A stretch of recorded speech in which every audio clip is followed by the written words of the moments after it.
So guys, जैसा कि हमने एंशिएंट मिथ्स के लास्ट एपिसोड में देखा कि वेंगाओ ने ये डिसाइड कर लिया था कि वो जाएगा टियानबू एकेडमी में, इसीलिए बाकी के सभी मास्टर्स यहाँ से चले जाते हैं। लेकिन टियानबू एकेडमी के जो मास्टर थे वो सबसे पहले वहाँ पर वेंगाओ से काफी सारा पैसा लेते हैं। वो कहते हैं कि अगर तुम्हें मेरे साथ में चलना है तो तुम्हें पैसा तो देना ही पड़ेगा। जिसके बाद फिर वेंगाओ अपने घर पर भी आ गया था, जहाँ पर उसके पास में उसके मास्टर आ जाते हैं, जो कि उसके लिए उसके फादर के 3 ट्रेजर्स को लाए हुए थे। लेकिन वो सू फैमिली के एक पत्र को भी लिए होते हैं, जिसके हिसाब से वेंगाओ को एक चुनौती दी गई थी और मजबूरी में आकर उसे वो एक्सेप्ट करने ही पड़ते हैं। वेंगाओ अपने ब्लड की मदद से उस बॉक्स को खोल लेता है, जिसके अंदर में उन तीनों ही ट्रीजर्स को दिखाया जाता है। तो वेंगाओ उनको देखने लगता है कि ये किस तरीके के ट्रीजर हैं। वो सबसे पहले एक ट्रीजर को पकड़कर नीचे रख देता है। दूसरे नंबर पर उसके सामने काफी पावरफुल स्वॉर्ड भी थी, जिसे वो हाथ में लेता है और उसको पता लगता है कि ये काफी ज्यादा पावरफुल है। साथ में उस पर यह भी लिखा गया था कि ये धरती की तो है ही नहीं, इसीलिए वेंगाओ को इसकी पावर्स और बनावट काफी ज्यादा पसंद आती है। वो कहता है कि तुम्हें इस्तेमाल करने में काफी मजा भी आएगा। इस स्वॉर्ड में इतनी ज्यादा ताकत थी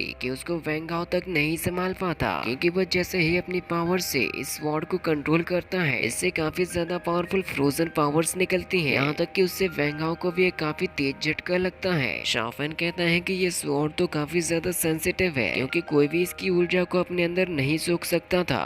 गोल्डन ड्रैगन कहता है कि मुझे लगता है कि ये एक सेलेस्टियल गॉबलर है, जो खुद किसी को ऊर्जा देने के बजाय दूसरों की ऊर्जा को छीन लेती है। और ऐसा ही हमें यहाँ पर देखने को मिल रहा था, क्योंकि वो स्वॉर्ड अपने चारों तरफ की ऊर्जा को सोख रही थी। वेंगाओ जैसे ही उसको पकड़ने के लिए जाता है, वो उसकी ऊर्जा को नहीं संभाल पाता, इसीलिए वो दोबारा से जबरदस्ती करके उसको पकड़ने के लिए जाता है। लेकिन इस बार उसको एक काफी खतरनाक झटका लगता है। यहाँ तक कि वो स्वॉर्ड इतनी ज्यादा सेंसिटिव है कि वो वेंगाओ को मारने के लिए उस पर हमला कर देती है। लेकिन उससे पहले ही वेंगाओ ने उस स्वॉर्ड को पकड़ लिया था। लिटिल ड्रैगन भी उसी तरफ खिंचता जा रहा था, लेकिन तभी वो देखता है कि वो स्वॉर्ड यहाँ पर वेंगाओ को तक जमा रही है, इसीलिए वो जल्दी से जाकर उस स्वॉर्ड को किक हिट करता है, जिसकी वजह से वो स्वॉर्ड दूसरी जगह पे जाके लग जाती है। लिटिल ड्रैगन कहता है कि ये हमारे लिए तो काफी अच्छा है कि इस स्वॉर्ड की पावर सील्ड हो चुकी है, वरना आज ये स्वॉर्ड हम दोनों को कुल्फी की तरह जमा देती। पता नहीं तुम्हारे पिता ने इसको कहाँ से लिया था, ये काफी ज्यादा खतरनाक है, उन्होंने जरूर इसे किसी खास काम के लिए रखा होगा। इसके बाद फिर वेंगाओ जाकर उस स्वॉर्ड को पकड़ लेता है। वो कहता है कि मुझे नहीं पता इसकी क्या हिस्ट्री है, क्योंकि मैं तो कभी अपने डैड से मिला ही नहीं था।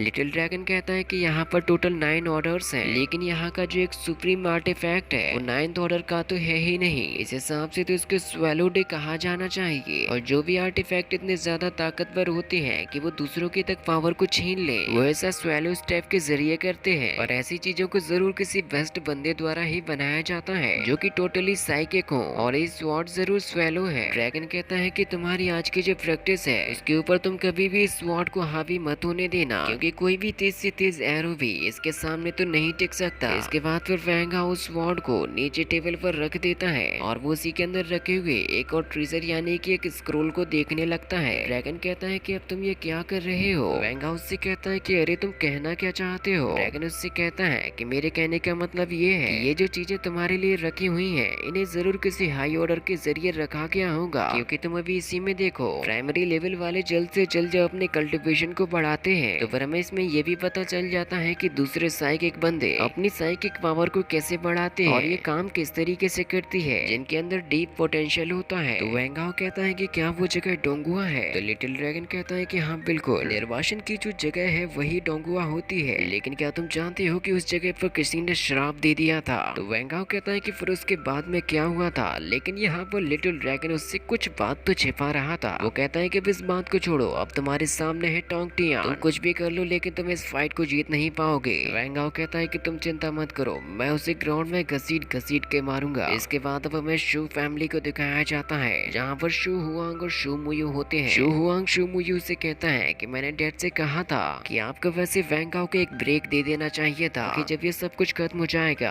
तो मैं उसको वापस लाकर उसे काफी ज्यादा टॉर्चर करूंगा। लेकिन इससे शू मुयू को कोई भी फर्क नहीं पड़ता। तभी वहाँ पर अनाउंसमेंट किया जाता है कि शू किंग फैंग और वेंगाओ के बीच में यहाँ पर फाइट होगी, जिसको वहाँ पर शुरू भी कर दिया जाता है। किंग फैंग वेंगाओ से कहता है कि वैसे तो तुम अभी बच्चे हो, इसीलिए मैं तुम्हें मौका देना चाहता हूँ कि तुम पहले 3 मूव को पहले ही अप्लाई करो। तो वेंगाओ कहता है कि मैं अपने से बड़ों की और छोटों की हमेशा ही रिस्पेक्ट करता हूँ, इसलिए मैं आपसे ये कहता कहता हूँ कि आप अपने 10 मूव्स को पहले चल सकते हैं। तो शू किंग फैंग कहता है कि आज तुम मुझे यहाँ पर कुछ कमजोर से दिखाई दे रहे हो, लगता है जैसे कि आज तुम्हारी काफी बुरी तरीके से नाक कटने वाली है, इसलिए मैं चाहता हूँ कि तुम पहले अपने तीनों मूव्स को चलो। तो वैंग हाओ तुरंत ही वहाँ पर अपने तीनों मूव्स को चल देता है जो कि काफी ज्यादा जोरदार होते हैं। वैंग हाओ कहता है कि मैंने तो अपनी चाल चल दी, इसीलिए मुझे लगता है कि हमें मैच को शुरू कर देना चाहिए। इस फाइट को अगले पार्ट में दिखाया गया है जो कि अपलोड हो चुका है, आप तुरंत ही जाकर उसको देख सकते हैं।